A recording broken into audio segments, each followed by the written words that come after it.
Moving forward to the vaunted Big Ten West, this is a notable game for historically notable. We have Iowa on the road at Nebraska.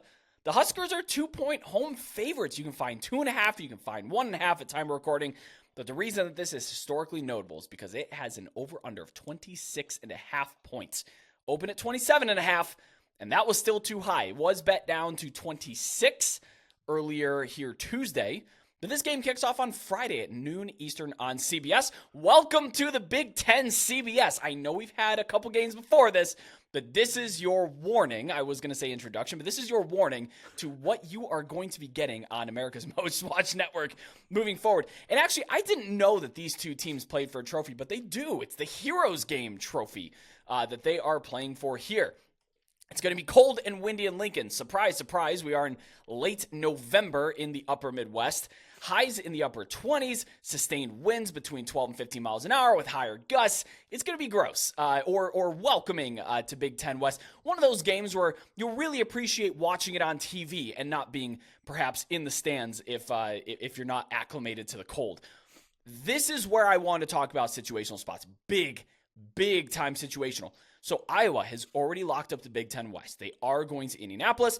That is set in stone. Who they're playing, we'll get to that on our Saturday show. But then they go on the road to play a Husker team that A, needs to win to become bowl eligible, and B, just suffered a brutal overtime loss to Wisconsin on the road to secure that bowl eligibility. Nebraska has everything to play for right now in Matt Rule's first year. Iowa, pride? Like, it'd be great. They'd be 10-2 with a win, which is awesome. 9-3, you've already got your conference championship thing up there. You don't want to go out there getting your stars hurt. Now, if you missed the opening number with the Huskers, you weren't too quick on that, I'd be looking for fair value on the money line. This is Nebraska all the way for me, especially on situational. If you look just on paper, it appears Iowa's the superior team, and they are. Let's be cut and dry about that. Iowa's the better football team here, but this is just such a situational play. Nebraska's at home. That's why I side with the Huskers in this one. I love the situational plays, and this is one of the better ones I think that we've seen all year. Now, Nebraska's quarterback, Heinrich Harbig, he did not play last week. Chuba Purdy, though, played decent on the road to Madison, had a much better first half than second half. I'm not sure I would go back to Harbig myself. But we'll see who ends up going in this game if both are healthy. Now, big-time injury for Iowa. It's a week old now, but just worth saying, Cooper DeJean, sadly, he's done for the season. That was an injury suffered at practice. I hate seeing practice injuries. I hate seeing injuries in general, but the fact that it happened in practice is just all that much worse. But, okay, look, 26, I think that's finally the level at which I'm not just auto-clicking under for these games, even though the last 5 lowest totals ever all have gone under. It's a little nerve-wracking when you look at a 16-13 final or a 17-10 final and realize, oh, that's over the point total listed. I don't know if I can just auto-bet under, even if this game goes under. Great, good for you.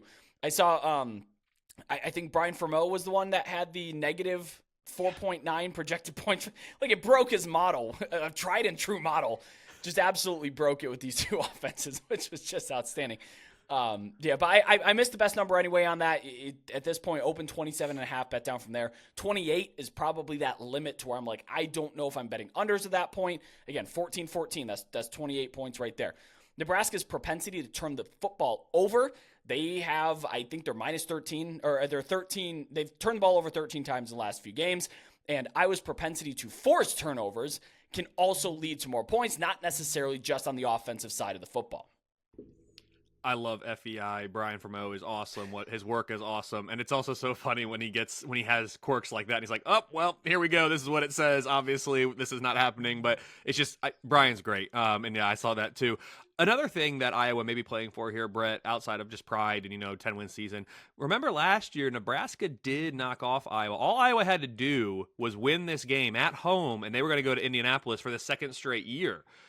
Nebraska knocked them off, opened the door. Purdue ended up getting in, going to Indianapolis. That was the same result. Michigan wiped the floor with Purdue like they did with Iowa the year before. But we'll see. You also teased that game, the Ohio State-Michigan game, and now you're like, all right, but first let's talk about Iowa and Nebraska. Like, oh, dude, come on, that's just playing with me. But no, this is a great game too. I'm excited about it. Here, these two teams, they're honestly pretty similar. And you touched on some of this. They have outstanding defenses with call it what it is, horrific offenses. I'm actually on the other side of Vegas here. My numbers have Iowa -3, 59% win expectancy, because again, my model, Brett, it's looking at the on paper. It's looking at what are these teams' stats, predictive analytics, predictive metrics, what do they look like for these two teams in normal circumstances. And what you're saying, and I agree with you, is these aren't normal circumstances for either of these teams, really, with so much to play for Nebraska. And yes, Iowa, again, you've got things to play for, but Nebraska's like, let's go bowling. And so they need this one.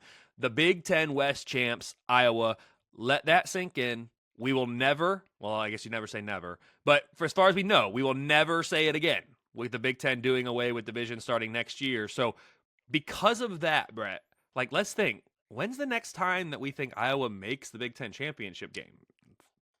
5 years? 10 years?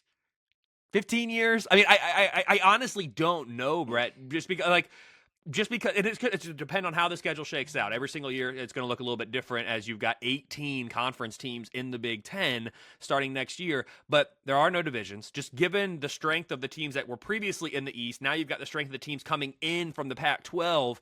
Iowa all of a sudden finds themselves from perennial favorite or co-favorite in the West to what? You're picking them 4th, 5th, 6th, 7th every year in the Big Ten. I mean, teams come out of that group all the time and go to conference championship games. You see it in the Big 12 almost every year, it feels like. The Big Ten's going to have that too, and Iowa can be that team, but they're not going to be able to get away with this offensive ineptitude in the new look Big Ten that they've been able to get away with in the Big Ten West. Like, that's just, it's plain and simple, and I think Iowa fans would even agree with that. So enjoy it, Iowa fans. Don't let anyone take it away from you.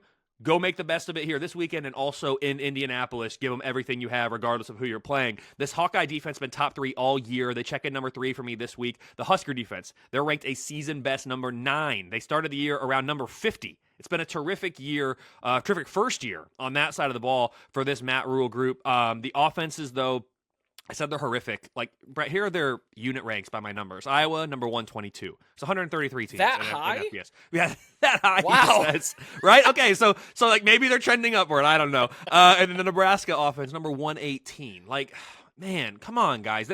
That's not good enough. It's just not. I say it about USC's defense. I say it about these offenses. It's not good enough. We need to be better on this side of the ball for these two programs. That should be better, just period. Under 26 is scary. But it absolutely makes sense why this line is set there. I didn't know it opened at 27.5 till you said it. So yeah, as if I'm betting it, which I'm not, as people know by now, but if I'm betting it, yeah, I don't love that. Again, I get why it's there though when you look at the strength of these defenses and the offensive struggles. I hear you on the situational play. I don't disagree with it. Like I said, the model does not explicitly consider those types of factors. Bottom line, I've got Iowa -3. It's a 41% chance that Iowa wins back-to-back games against the Hawkeyes, Brett, since 2011, 2012. It's been a long time. Wow, I actually did forget that Nebraska knocked off Iowa last year to take them out of the championship. It was so fun. It was such a everybody fumbled the bag. Every single team fumbled the bag. In the and Big it Ten so West. happened they're playing hot potato with it, and it lands in Purdue's lap, and they're like, "Well, okay, I guess." It was so funny. It was such a fun finish to the year. The 2022 Big Ten West race, like it's a Shakespeare play. It's got the comedy, it's got the tragedy. It had it all. It was great, and I make fun of the Big Ten West. Everyone does, and it's not because I don't like those programs. There's some good programs with rich histories. It hasn't been the Big Ten East from a power rating standpoint, so it's easy to poke fun at it. I will miss it from the sense of what it gives us. But I do think going away from divisions is the right thing for the Big Ten, obviously, in this expanded format. It's probably the right thing even without the expansion of teams, but certainly the right thing as they move forward. Yeah, and we do – I wholeheartily agree. I think we should do away with divisions. It's the right way to go, but the absolute theater that we got from the Big Ten West and the ACC Coastal are just like – those will just be etched in the history of college football forever and ever. 7 different winners, 7 unique winners in 7 years in the ACC Coastal from, 2013 to 19 or something like that, I think it was. Yeah. Just fantastic. Yep.